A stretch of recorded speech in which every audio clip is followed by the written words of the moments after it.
guys, it is Wednesday once again. That means a top 5 Wednesday list. Yeah, I know it's not Wednesday, it's actually Thursday. But no matter. So this week's topic is supposed to be top 5 books that you would save in a fire. But we like to talk ad nauseum about Johannes Cabal, Passage Home, Leave Horses, Lord of the Rings. So we're not going to talk about those. You should just go read them, go watch our other videos. But we decided that since we talk so much about those books, we're going to kind of change the topic for this week, and it is going to be top 5 books that we would save in a fire if our favorite books were already burning. First on our list is The Disaster Artist by Greg Sestero, because holy crap, that thing is a work of art. That book has such a place in my heart. If you have not seen The Room, we recommend you go watch it or go find a review of this movie, because it is quite possibly the worst movie ever made. And that makes it so much fun. Like, it has a cult following. It is so bad.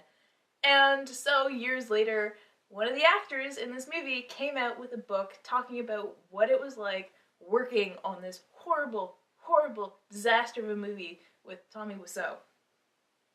It's everything you ever would have dreamed it being.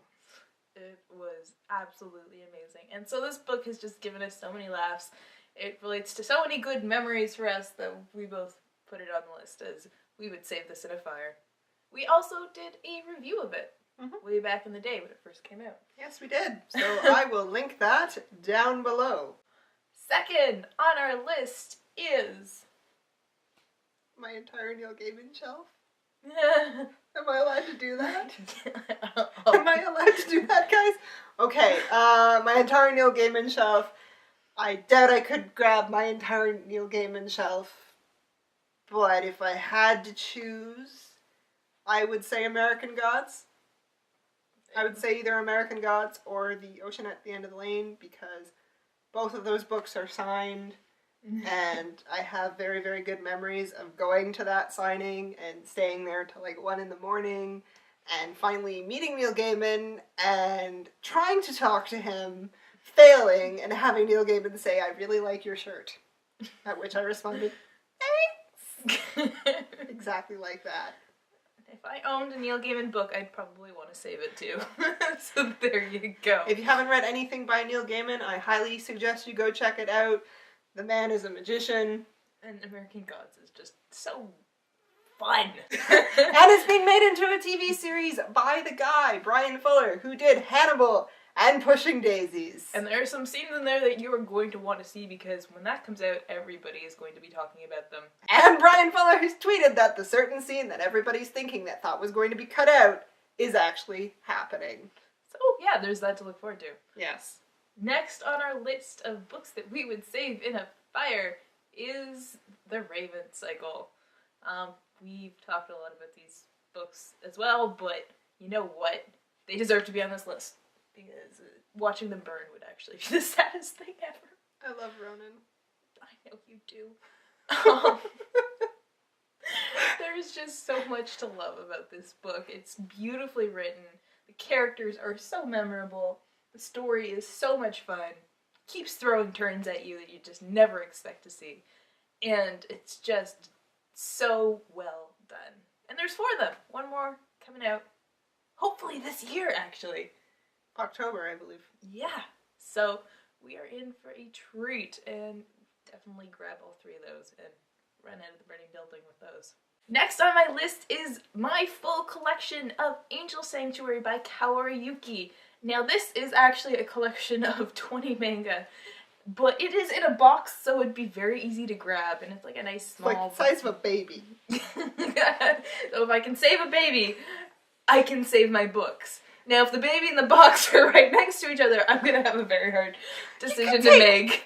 You have 2 hands. But what about the other books that I'm carrying out? Grab a backpack. I don't know. This is a fantasy world. Anyways, it's like 20 books. It is such a good series, though. It is out of left field. There's like heaven and hell, and angels are kind of working against each other in their society. there's, like, an angel who has been deposed and she's been, like, ripped from her body and, like, reincarnated. There's a bit of incest in there, which is really random and goes away. Funny story is when we were away at university, Chelsey accidentally left the box in her room under her bed, which I went on to discover and burned through in like 4 days. Because it is so freaking good. Hey, I don't have to go to class today. So if you're really into like heaven kind of mythology series, this would be one that I would recommend picking up because it is so original, so pretty. And it's referenced in Cassandra Clare. Yep.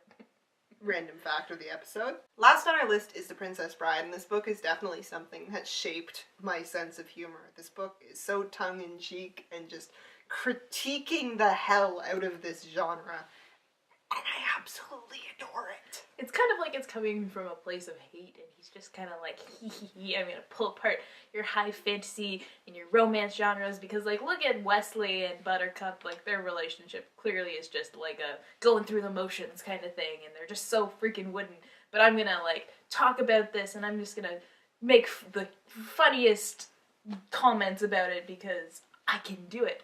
But to hate something this much, you kind of need to love it.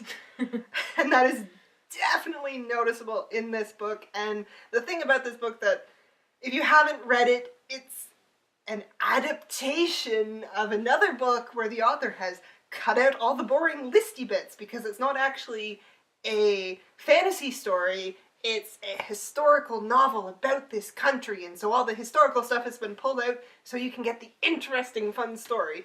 And that in itself is fantastic because you get some of these amazing footnotes. That are just, it's kind of like if Terry Pratchett or John Connolly were writing a high fantasy novel. Like it's that kind of like sense of humor and dissection of the genre that they're supposedly writing in. Also, it has a lot of really good one-liners. You can never get enough one-liners. It's not possible. Not at all. Anyways, so that is our list of books that we would save from a fire if our favorite books were already burning. What books would you save? What books would you save if your favorite books were already burning? Oh, and this is a reminder, don't keep all of your favorite books in one place in case this happens so they don't all just go up at once. Yeah, don't have a Neil Gaiman shelf.